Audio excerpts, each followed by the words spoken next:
Hello everyone.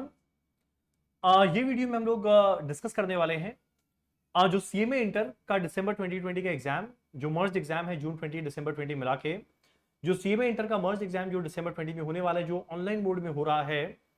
तो अभी recently काफी लोग का मेरे पास अलग से मैसेज आना शुरू हुआ, व्हाट्सएप आना शुरू हुआ कि जो कॉस्ट एफएम का प्रिपरेशन है, अब उसमें हम लोग किस तरह का बदलाव लाना पड़ेगा ताकि हम लोग एग्जाम में आराम से पेपर अटेम्प्ट कर पाए। तो ये छोटा सा वीडियो बस उसी के लिए बनाया जा रहा है। तो देखो, एक बार शॉर्ट में हम लोग डिस्कस करें कि हमारा प्रिपरेशन स्ट्रैटेजी क्या होना चाहिए। अब ऐसा है ना, जो पूरा का पूरा प्रिपरेशन, इसको हम लोग दो पार्ट में बांट सकते हैं। एक, पहला बात तो ये कि हम लोग को पहले ढंग से प्लान करना पड़ेगा कि जो भी चेंजेस आया है वो हम लोग किस तरीके से करें, और प्लान करने के बाद उसको ढंग से एग्जीक्यूट करना जरूरी है। अब प्लानिंग फेज में क्या आया, दो चीज। एक, क्वेश्चन पेपर के पैटर्न में कैसा बदलाव आया, पहले वो समझना होगा। अगला, अब जो भी क्वेश्चन पेपर के पैटर्न में बदलाव आया उसके बेसिस पे मेरे को अपना प्रिपरेशन का स्ट्रैटेजी, जो स्टाइल है, वो चेंज करना पड़ेगा। एक बार ये पोर्शन हो गया, उसके बाद कुछ नहीं करना, हम लोग को एग्जीक्यूट करना है। कैसे? कुछ कुछ मॉक टेस्ट देके, ताकि एग्जाम का जो पेपर रहे वो हम लोग के लिए मॉक टेस्ट ना बन जाए, हम लोग उसके पहले पूरा का पूरा प्रिपेयर किया हुए रहे। अब देखो, हम लोग पूरे डिस्कशन को तीन पार्ट में बांट रहे हैं। पहला, क्वेश्चन पेपर में क्या बदलाव आया। सेकेंड, हम लोग को अपना प्रिपरेशन स्टाइल में क्या चेंज करना पड़ेगा। तीसरा, हम लोग को मॉक टेस्ट किस तरीके से देना है। अब एक पहला चीज को देखें, क्वेश्चन पेपर में क्या था। तो देखो, जो हमारा पेपर 8 था कॉस्ट अकाउंटिंग, और जो पेपर 10 था cost and management accounting and financial management, 50-50 marks था। उसमें अभी तक क्या चल रहा था, अभी तक क्या चल रहा था, 25 मार्क का वहां पे आता था ऑब्जेक्टिव टाइप क्वेश्चन। 25 नंबर का ऑब्जेक्टिव टाइप क्वेश्चन आता था, जिसमें 10 मार्क का एमसीक्यू, 5 मार्क का मैच द फॉलोइंग, 5 मार्क का ट्रू फॉल्स, 5 मार्क का हम लोग का आता था फिल इन द ब्लैंक्स। तो ये 25 मार्क का हुआ। और पेपर 10 में 28 मार्क का ऑब्जेक्टिव क्वेश्चन आया करता था।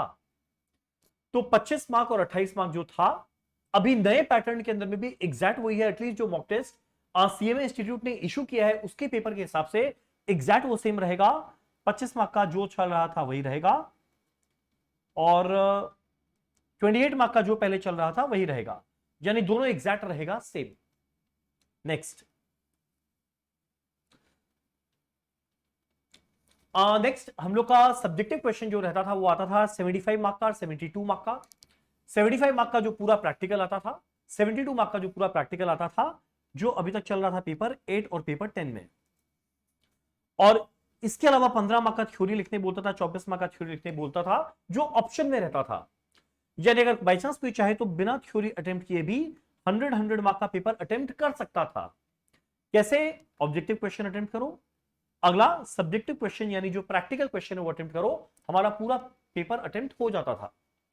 अब जो नया स्कीम हम लोग देखे, जो नया मॉक टेस्ट हम लोग देखे, उसके अंदर में देखो क्या है। उसके अंदर में चीज ऐसा है, ये दोनों कंटिन्यू करेगा। तो देखो, सिंपल सा बात, जो पहले चल रहा था वो अभी भी चल रहा है, 25 मार्क 28 मार्क, उसमें कोई बदलाव नहीं आया। अगला, जो सब्जेक्टिव पे क्वेश्चन रहता था, जहां बैठ के प्रेजेंटेशन के साथ, वर्किंग नोट के साथ एक्यूरेटली हम लोग को आंसर बनाना पड़ता था, अब वही सेम क्वेश्चन आया मॉक टेस्ट पेपर में। सेम वही क्वेश्चन आया। जैसे एग्जांपल है, मटेरियल में एक बड़ा क्वेश्चन आया था, EOQ, maximum stock level, minimum stock level, ROL निकालना है। जो क्वेश्चन वहां पे 8 मार्क का था, वही सेम क्वेश्चन अभी 8 मार्क का है। पहले 8 मार्क का पूरा प्रेजेंटेशन के साथ करके दिखा, अभी उसको 4 पार्ट में तोड़ दिया। आरओएल क्या है, 4 ऑप्शन दिया, 2 मार्क। मैक्सिमम स्टॉक लेवल क्या है, 4 ऑप्शन दिया, 2 मार्क। मिनिमम स्टॉक लेवल क्या है, 4 ऑप्शन दिया, 2 मार्क। रीऑर्डर लेवल क्या है, 4 ऑप्शन दिया, 2 मार्क। यानी शॉर्ट, जो पहले था वही सेम क्वेश्चन अब है, कोई चेंज नहीं हुआ क्वेश्चन, एग्जैक्ट सेम क्वेश्चन अब है, बस खाली उसको 4 पार्ट में तोड़ दिया, 2-2 मार्क का। जब डिस्क्रिप्टिव टाइप क्वेश्चन था ना, तो उस समय भी 4 पार्ट था, 2-2 मार्क का। राइट आने पे 2-2 मार्क मिलता था, वही सेम चीज यहां पे है। तो यकीन मानो कोई बदलाव नहीं हुआ, यानी जैसा हम लोग पहले प्रिपेयर कर रहे थे, एग्जैक्ट सेम वही स्टाइल चल रहा है। पहले भी अगर बाई चांस प्रैक्टिकल नहीं आता तो हम लोग को थ्योरी अटेम्प्ट करना पड़ता था, अभी भी अगर प्रैक्टिकल नहीं आएगा तो मेरे को थ्योरी अटेम्प्ट करना पड़ेगा। फर्क खाली एक आया, पहले राइटिंग में पेन से लिखते थे, अब हम लोग को टाइप करना है। एक ये बदलाव आया है, बाकी पूरा सेम चला। अब पर अगर बाई चांस किसी का प्रैक्टिकल अच्छा है तो एनीवेज ये वाला चीज अवॉइड किया जा सकता है। ऑल्दो आप लोग के मॉक टेस्ट पेपर के अंदर में चॉइस नहीं है, यानी वहां पे कंपल्सरीली एक क्वेश्चन अटेम्प्ट करना पड़ रहा है। पर जैसा कि हम लोग आइडिया है कि सीएमए इंस्टीट्यूट के अकॉर्डिंग वहां पे ऑप्शन रहेगा, तो अगर वहां पे ऑप्शन रहेगा तो होपफुली कोई चाहे तो पूरा प्रैक्टिकल के साथ काम कर सकता है। तो ये पहला बात, क्वेश्चन पेपर के पैटर्न में क्या बदलाव आया? यकीन मानो कोई बदलाव नहीं आया। जैसा चल रहा था एग्जैक्ट सेम वही चल रहा है।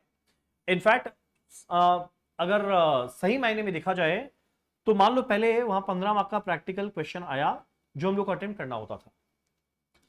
अब राइट आया तो 15 में 15, गलत हुआ तो जितना तक राइट है वहां तक का स्टेप मार्किंग मिलता था। हम लोग सेफली अज्यूम करते थे मिलता था, पर स्टिल वहां पे ह्यूमन इंटरवेंशन था। होपफुली उसको देना चाहिए, अगर बाई चांस नहीं दिया तो मेरे को पता भी नहीं है। पर अब जो बेस्ट पार्ट आया ऑनलाइन एग्जाम के अंदर में, वो जो स्टेप मार्किंग रहता था उसको 5 पार्ट में क्वेश्चन में तोड़ दिया गया। हर एक क्वेश्चन का 2-2 मार्क दिया गया, हर एक पार्ट का 2-2 मार्क दिया गया। और सिंस एमसीक्यू आप लोग आंसर क्लिक किए, राइट है तो राइट है, आपको ऑटोमेटिकली मार्क्स मिलेगा। और अगर बाई चांस कोई गलत है तो एनीवेज पहले ही मार्क्स नहीं मिलना चाहिए था, अभी मार्क्स नहीं मिलेगा। तो यकीन मानो यहां पे पूरा स्टेप मार्किंग सब कुछ सेम चल रहा है। तो मेरे हिसाब से कोई खास बदलाव आया नहीं। एकमात्र बदलाव क्या आया, अगर बाई चांस थ्योरी लिखना है तो लिखने की जगह वो टाइप करना पड़ेगा। अब अगला हुआ तो देखो, ये हम लोग पहला डिस्कशन किए क्वेश्चन पेपर के पैटर्न में क्या चेंज आया। नेक्स्ट हम लोग को अपना प्रिपरेशन या प्रेजेंटेशन स्टाइल में क्या बदलाव लाना है। 3 तरह का क्वेश्चन है। पहला है थ्योरेटिकल क्वेश्चन, अगला है ऑब्जेक्टिव टाइप क्वेश्चन, अगला है सब्जेक्टिव टाइप क्वेश्चन। अब जो थ्योरेटिकल क्वेश्चन है, थ्योरी के लिए हम लोग पूरा का पूरा वीडियो बना के मेरा यूट्यूब में अपलोड किया हुआ है। उसमें आपको खाली कंसेप्ट जानना है और कुछ कीवर्ड जानना है, वर्ड टू वर्ड मत रटना। अब आप लोग इंटर में आ गए हैं, क्लास 9-10 का एग्जाम नहीं है जो आपको वर्ड टू वर्ड लिखना पड़ेगा। कंसेप्ट पता है और प्लस ये कोई लॉ थोड़ी है, कंसेप्ट पता है, कीवर्ड्स पता है, आपका काम हो गया। तो थ्योरी के लिए अलग से बहुत बड़ा चाप लेके प्रिपेयर करने का जरूरत नहीं है। सेकंड, ऑब्जेक्टिव टाइप क्वेश्चन हम लोग बहुत प्रैक्टिस किए थे, आप लोग देखना। हम इसीलिए यूट्यूब में डाल दिया, क्योंकि अगर हम ऐप में या विंडोज लैपटॉप का मोड में देता तो उसमें टाइम रिस्ट्रिक्शन रहता, लोग बोलते हम लोग देख नहीं पाए। पर हम चाहते हैं आप लोग जब जब एग्जाम दो आराम से जितनी बार रिवाइज करना चाहो करो, इसीलिए हम सीधा यूट्यूब में प्लेलिस्ट में डाल दिया है। हम लोग कहां कहां से सॉल्व किए थे, वर्कबुक से सॉल्व किए थे। हम लोग जितना पास्ट पेपर है पूरा सॉल्व किए। सीएमए का मॉक टेस्ट अभी हम जो जस्ट देखा था वो कुछ नहीं है, वो पास्ट पेपर का एग्जैक्ट रेप्लिका है। तो अगर हम लोग पास्ट पेपर सॉल्व कर लिए तो ये यकीन मानो सीएमए मॉक टेस्ट पेपर भी सारा सॉल्व हो गया, ऑब्जेक्टिव टाइप क्वेश्चन। और स्टडी मटेरियल में कुछ खास नया नहीं है, यही सब है। सो मेरा एक एडवाइस रहेगा, आप लोग प्लीज थ्योरी देखना, उसके जितना हम लोग का जितना ऑब्जेक्टिव टाइप क्वेश्चन है हम लोग सारा सॉल्व किए, वर्कबुक पास्ट पेपर जो यूट्यूब में डाला हुआ है, आप लोग वो देखना। तो ये तो ऑलरेडी कर ही रहे थे, कुछ नया तो हो नहीं रहा है। अब अगला जो सब्जेक्टिव टाइप क्वेश्चन है, जो हम लोग बुक में किए वही सेम क्वेश्चन करना है। फर्क बस एक आएगा कि अब हम लोग को एक्यूरेसी में ही फोकस करना है रादर देन प्रेजेंटेशन। यानी पहले हम लोग को प्रेजेंटेशन, वर्किंग नोट, ये सबके साथ हम लोग को एक्यूरेसी पे फोकस करना पड़ता था। अब वर्किंग नोट और प्रेजेंटेशन में उतना दिमाग नहीं लगाना। यानी पहले लेजर बनाते थे तो डेबिट, क्रेडिट, रुपीज लिखो, अब कुछ मत लिखो। लेजर बनाओ क्योंकि घर में बनाना है, फोटो खींच के थोड़ी भेजेंगे, देखो हम कैसे बनाए, नहीं भेजना। तो आप लोग को बस एक्यूरेसी पे फोकस होना चाहिए। प्रेजेंटेशन गया भाड़ में, कि आपको रफ में काम करना है तो उसके लिए क्यों टाइम वेस्ट करना।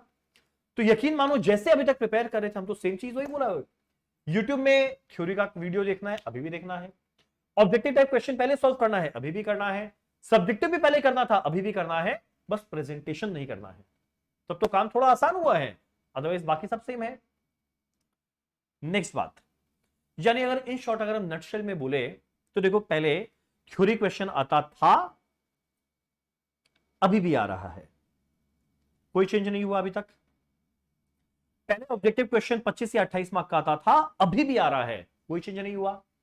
पहले डिस्क्रिप्टिव क्वेश्चन आता था जहां पे एक्यूरेसी प्लस प्रेजेंटेशन करना पड़ता था, अभी भी डिस्क्रिप्टिव क्वेश्चन आएगा जहां पे मुझे एग्जैक्ट राइट आंसर चाहिए, प्रेजेंटेशन कहीं कोई रेलेवेंट नहीं है उसका। तो देखो, ये सेम था, ये सेम था, ये सेम था, ये सेम था। जो पहले प्रेजेंटेशन करना पड़ता था नए स्कीम में हट गया। जब ऑनलाइन एग्जाम दे रहे हैं आपको प्रेजेंटेशन का उतना रेलेवेंस नहीं रहा, तो एक चीज कम हुआ ना। अब अगर ये चीज कम हुआ तो डेफिनेटली आपका थोड़ा टाइम सेव होगा। अब इसको डेफिनेटली कंपेंसेट कर देगा अगर आप थ्योरी करते हैं।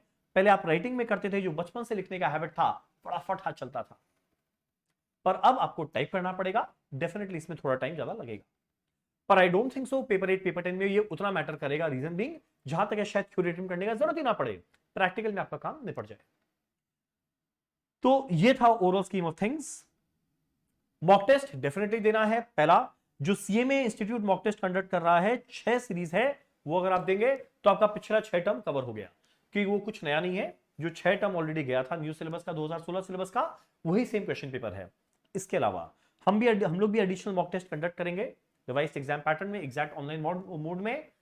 अब आप लोग बोलेंगे हम लोग को तो आता है, क्यों देना, स्टिल देना, ताकि इस बहाने ना थोड़ा कंप्यूटर लैपटॉप का हैबिट पड़े। तुम बोले हम लोग को लैपटॉप कंप्यूटर आता है, आप लोगों को खाली जीमेल खोलना और गेम खेलना आता है, शायद टाइपिंग करना उस स्पीड में नहीं आता होगा, तो थोड़ा बहुत इंप्रूवमेंट होगा। इस वजह से मॉक टेस्ट देना, देखो देना तो है ही, तो जिस तरीका से एग्जाम में देना है उस तरीका से दो ना। तो ये कुछ नया चीज हुआ नहीं। अब एक और बात जिस चीज के लिए मेन वीडियो बना रहा है, देखो ऐसा ना कि मॉक टेस्ट देना है, हम तो बोल तो दिया, पर हम चाहेगा ना कि एटलीस्ट कुछ मॉक टेस्ट हम लोग साथ में दे। तो हम एक दो मॉक टेस्ट खुद पेपर 8 पेपर 10 जो सीएमए इंस्टीट्यूट ले रहा है वो हम लेगा, हम लोग कैसे सॉल्व करेंगे वो हम लोग देखेंगे। अब अभी तक हैबिट था, कॉस्ट आया पूरा लिखने बैठ गए, in the books of cost of product dash for year ended dash, क्यों लिखना है, पर्टिकुलर अमाउंट रुपीज क्यों लिखना है, लाइन क्यों बनाना है, रॉ मटेरियल कंज्यूम्ड शॉर्ट में आरएमसी लिखो, अमाउंट लिखो, डायरेक्ट वेजेस। अब देखो कोई अगर कंट्रोल के साथ ये कर पाए तो, पर कुछ लोग बोले नहीं हम लोग कंफ्यूज जाएंगे, व्हाट इज आरएनसी, हम लोग भूल जाएंगे आर फॉर रंजन है क्या, एम फॉर मास्टर है क्या, क्या है, तब भाई आराम से लिखो, कोई दिक्कत नहीं है, पर एटलीस्ट हेडिंग वेडिंग में टाइम वेस्ट मत करना। लाइन ड्रॉ पेपर ये जो होता है ना स्केल वेल लेके बच्चे लोग के जगह बैठ जाते थे, वो मत करना। तो एनीवेज मॉक टेस्ट कैसे देना है वो हम लोग साथ में जरूर देखेंगे, ताकि आप लोग को आइडिया लगे कि चलो हम लोग को आता तो हर चीज है, पर अब जो थोड़ा सा स्टाइल चेंज होगा उसको किस तरीके से अडेप्ट करना है वो हम लोग जरूर जानेंगे। लास्ट में देखो मेरा एक छोटा सा मैसेज, बहुत कुछ हो रहा है अभी इस साल, बहुत कुछ हो रहा है, मेरा रिक्वेस्ट है प्लीज दिमाग ठंडा रखना। अभी जैसे अभी हम लोग जस्ट देखे कुछ बदला नहीं, ऑब्जेक्टिव सेम रह गया, सब्जेक्टिव सेम रह गया, वहां प्रेजेंटेशन था, यहां भी आपको पेपर पेन में सॉल्व करना है, घर में आंसर आने के बाद वहां पे टिक मारना है, हाँ चलो ये मेरा राइट आंसर है। तो बदला क्या है, कुछ नहीं चेंज हुआ, एकमात्र बदलाव क्या आया, वहां पे आपको लिखना था, यहां पे आपको टाइप करना है, थ्योरी वाला पार्ट, प्रैक्टिकल में तो वो भी हमको नहीं लगता झमेला है। तो ये जो इतना शोर मचा हुआ है ना, ये हो गया वो हो गया ये हो गया, मेरा रिक्वेस्ट है सबसे दूर रहो, उतना नेगेटिव चीज दिमाग में मत लाओ। देखो बॉटम लाइन ये है, एग्जाम वो लोग ले रहे हैं, एग्जाम देना है, और अगर एग्जाम देना है तो ये सब के बीच में अगर पड़ गया ना, तो हम सही बता रहे हैं फोकस पूरा डाइवर्ट होकर कहीं और चला जाएगा, प्रिपरेशन का जो टाइम है वो कहीं नहीं, वो तो देखो कम हो रहा है ना, और तुम लोग इधर उधर ज्यादा दिमाग लगाएगा वो सब टाइम कम होता रहेगा। तो मेरा रिक्वेस्ट है ज्यादा स्पेक्यूलेट मत करो, जब इंस्टीट्यूट कोई भी फैसला ले रहा है वो सबको मद्देनजर रखते हुए ले रहा है, तो हर चीज इवेंचुअली सब सही होगा। ज्यादा स्पेक्यूलेट मत करो, ये होगा तो क्या होगा क्या नहीं होगा, ज्यादा ओवरथिंक नहीं करना है, नेगेटिव चीज से दूर रहना है, और प्लीज प्लीज प्लीज ये सोशल मीडिया से दूर रहो जिस एक्सटेंट तक पॉसिबल हो पाए, जो डिस्ट्रक्टिव मोड में जा रहा है, कंस्ट्रक्टिव चीज को जरूर देखो। सो एनीवेज ज्यादा कुछ बदलाव आया नहीं है, थोड़ा बहुत स्टाइल में हल्का सा चेंज आएगा, प्रेजेंटेशन हम लोग को नहीं करना है, तो उसको कैसे अडेप्ट करना है हम लोग जरूर देखेंगे साथ में। बस इतना छोटा सा मैसेज मेरे को कन्वे करना था इस पर्टिकुलर वीडियो में। Thank you so much.